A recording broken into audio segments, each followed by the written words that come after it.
Bullrich, en donde estará María Eugenia Vidal y también Horacio Rodríguez Larreta. Cada uno de ellos va a poder llevar a una persona invitada. Bueno, ¿qué se va a hablar en esa mesa? Y el rum y el rumor que hay detrás de esto, que María Eugenia Vidal podría llegar a ser la candidata de consenso para la ciudad de Buenos Aires. De todo esto vamos a hablar con Lucas Romero, que es analista político, está aquí con nosotros. Lucas, ¿cómo andás? ¿Qué tal? Buenas tardes, ¿cómo andan? Bien, gracias por estar acá, Lucas.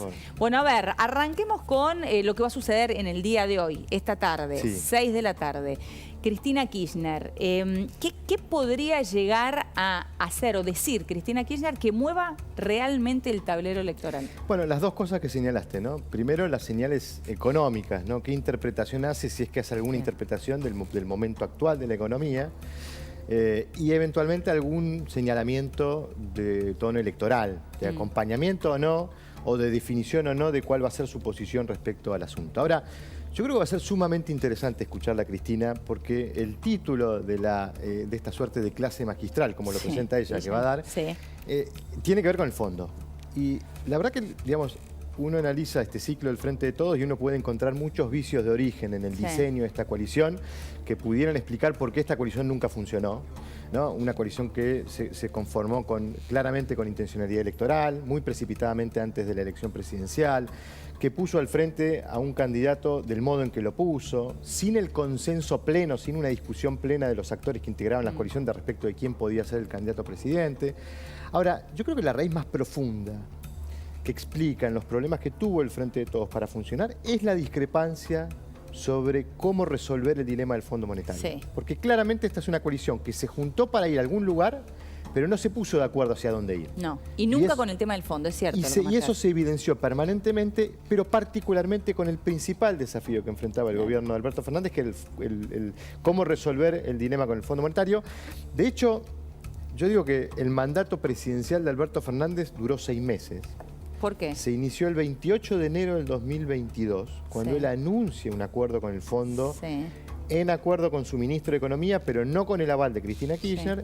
Ese mandato duró 6 meses. Esa deslealtad hacia la vicepresidenta de no acordar con el fondo sin el aval de ella. ¿Y a partir de ahí empieza el quiebre, decís? A partir de ahí inicia una transición, que es la que estamos observando, que es una etapa en donde la gobernabilidad de la coalición la sostiene en este acuerdo que vienen sosteniendo Cristina Kirchner con Sergio Massa.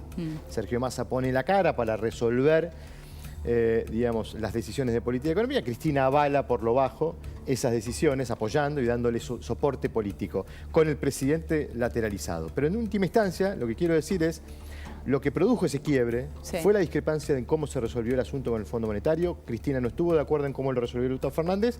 De hecho, hoy se lo sigue facturando. Veremos qué dice hoy, porque el ministro a quien ella eventualmente pudiera apoyar, las señales son de que efectivamente pudiera apoyar a Sergio Massa como candidato, bueno, está ejecutando este programa con el Fondo Monetario. Claro. Y tiene de por medio una negociación con el Fondo Monetario para ver si el fondo lo va a ayudar a este gobierno a transitar esta escena. Bueno, de hecho están viajando a Washington en este momento, ¿no? Por eso digo, va a ser interesante escucharla, porque vamos a poder conocer de parte de ella de si esa discrepancia sigue estando o no, porque va a ser muy importante para las pretensiones electorales de Sergio Massa, porque después Sergio Massa va a tener que explicar si es candidato, bueno, cómo va a resolver el problema con el fondo, teniendo a la Cristina y al kirchnerismo planteando condiciones para resolver ese problema que el fondo nunca va a aceptar. Pero ahí estarías dando por sentado que podría, en el caso que Sergio Massa realmente sea candidato, siga siendo también ministro de Economía.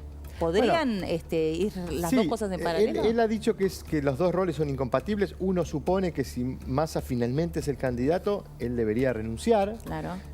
Bueno, ahí se hablan de algunas formas de suplir esa renuncia. Pudiera asumir el viceministro Gabriel Rubinstein, pudiera ir algún otro dirigente del Frente Renovador de confianza de Massa a ese rol, y que Massa sea una suerte de ministro de Economía paralelo en su rol de candidato.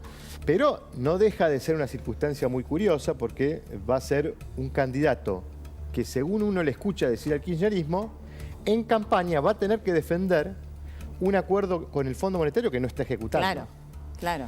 Y cómo eso va a generar confianza o no en los mercados económicos para transitar este tiempo económico hasta el 10 de diciembre, tampoco lo sabemos. Es decir, suena cada vez más difícil pensar que el ministro pueda ser candidato en estas condiciones económicas, ¿no? Claro, lo ves difícil. Y sobre todo estaba pensando también en las dificultades que pueda generar esto internamente, porque el propio Grabois hace poquitos días dijo, lo hizo público, dijo: yo no me como más ni un Sergio Massa, ni un Daniel Scioli, lo dejó clarísimo. Mirá, ¿no? vamos a conocer 2 IPC Sí. antes de que se oficialicen las candidaturas, el IPC de abril y el de mayo. Está bien. Son 2 IPC que muy probablemente den por encima de los valores que registramos en marzo, Sí. según estiman las consultoras, con esta aceleración que se está dando por la suba del dólar. Digo, ¿cómo el ministro de Economía va a explicar a la sociedad que está en condiciones de resolver la principal preocupación ciudadana, que es la inflación, cuando la evidencia deja en claro que no lo está pudiendo resolver? Claro. ¿No? Es muy contradictorio esa posibilidad de que Massa sea candidato. Y la posibilidad de Cristina candidata, ya sea a presidenta o a senadora. Bueno, hay otra idea medio, para mí un poco más descabellada, que podría llegar a ser candidata a gobernadora. Sí, a ver, cada vez más se consolida la escena de que muy probablemente el oficialismo vaya a perder la elección, ¿no? El proceso económico se está descomponiendo, esto afecta obviamente las posibilidades electorales, con lo cual hay que pensar la posibilidad de la candidatura de Cristina en esos términos. ¿Tiene ganas Cristina de ir a perder una elección?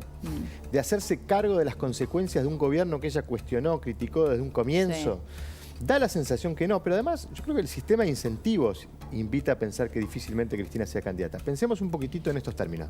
Sí. Digamos, hoy la principal amenaza que enfrenta Cristina desde el punto de vista político para su futuro político no es el resultado electoral, que probablemente ya lo dé por descontado, que es una derrota, sino las potenciales amenazas o cuestionamientos a su liderazgo que puedan emerger después de la elección de algún sector del peronismo que le quiera pasar factura y decir, bueno, vos también sos responsable de esto. Sí.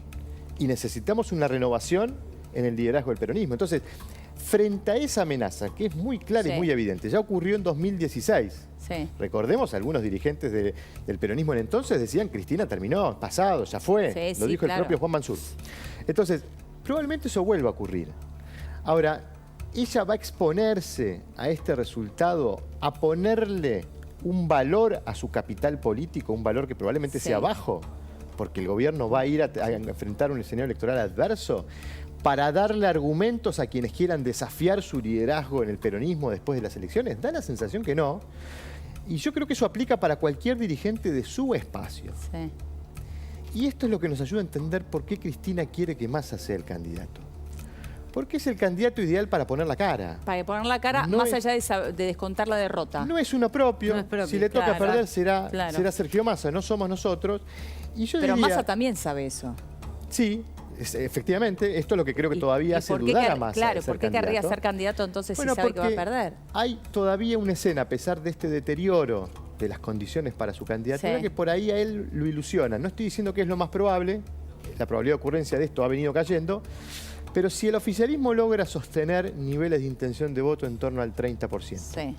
Nosotros lo estamos viendo por debajo de eso, pero supongamos que logran acomodar las cosas y logran poner un 30% de apoyo electoral en la PASO y lo mismo en la general. Bueno, con esos valores es muy probable que el oficialismo tenga aspiraciones de entrar a la segunda vuelta, ¿no? 30%.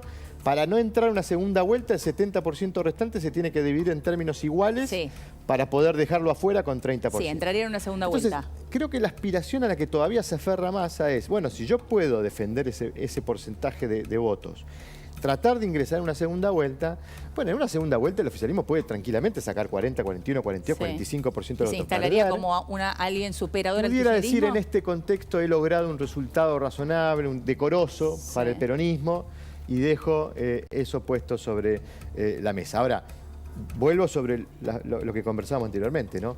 Ese tránsito hacia el 10 de diciembre con el candidato va a ser un tránsito muy turbulento desde lo económico, que lo puede dejar fuera de carrera, incluso perdiendo elección, para poder tener algún rol protagónico en el peronismo después de la derrota electoral.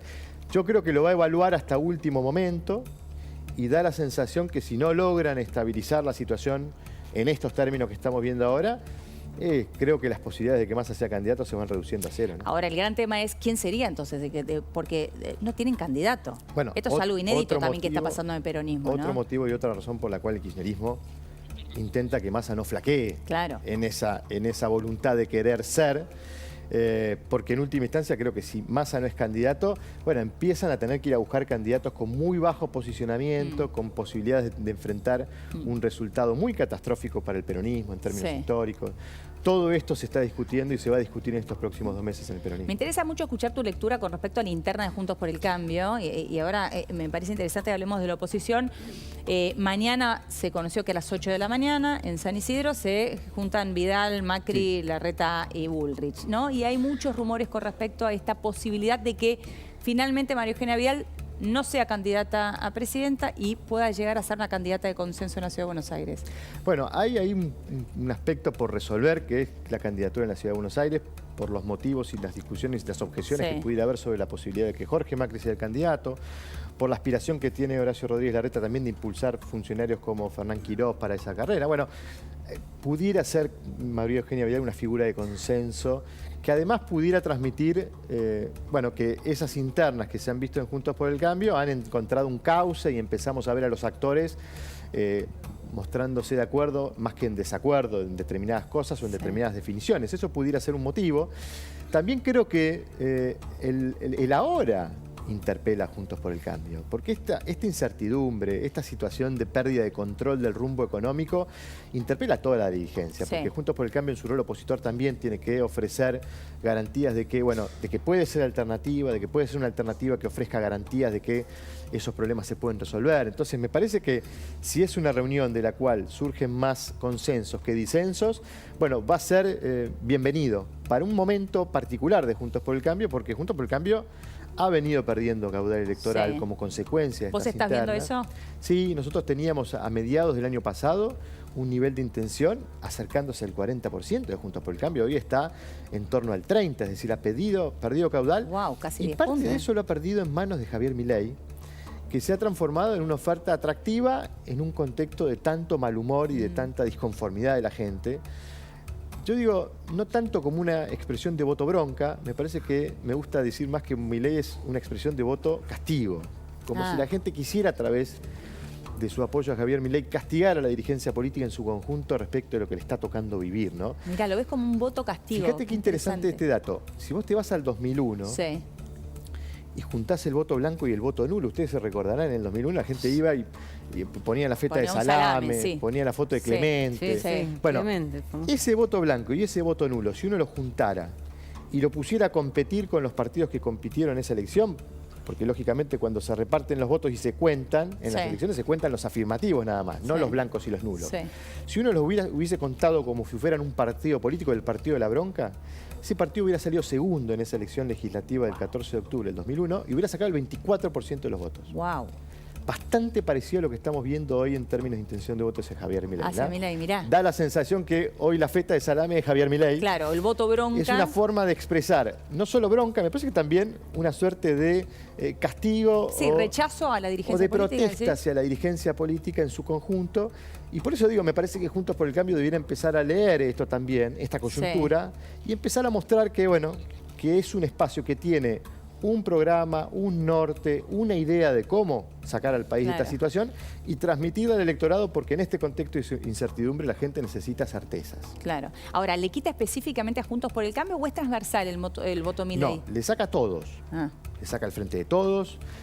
Hasta incluso recoge apoyos de algunos ex votantes de izquierda. O sea, tan rara es esta presencia de Javier Milei en la escena, pero sí quiero remarcar que por lo menos en nuestros registros el mayor afectado es Juntos por el Cambio. Claro. El mayor afectado. Y ahí yo creo que Juntos por el Cambio se debe, sobre todo el sector que tiene posiciones identificadas con las posiciones de Milei, el sector más halcón de Juntos por el Cambio, de Patricia Bullrich, se debe a una estrategia de diferenciación. Porque no hay forma de competir contra un competidor si no se establecen las diferencias de qué es lo que es Juntos por el Cambio y qué es lo que no es Juntos por el Cambio. Ese sector halcón y particularmente Patricia Bullrich ha sido muy refractaria a decir, a marcar diferencias frente a Javier. Lo curioso es que ha sido el sector más afectado por la migración de votos hacia Javier Milei. Y esto es lo que uno a veces, digamos, pareciera llevarlo a interpretar que hay ahí un error estratégico de Juntos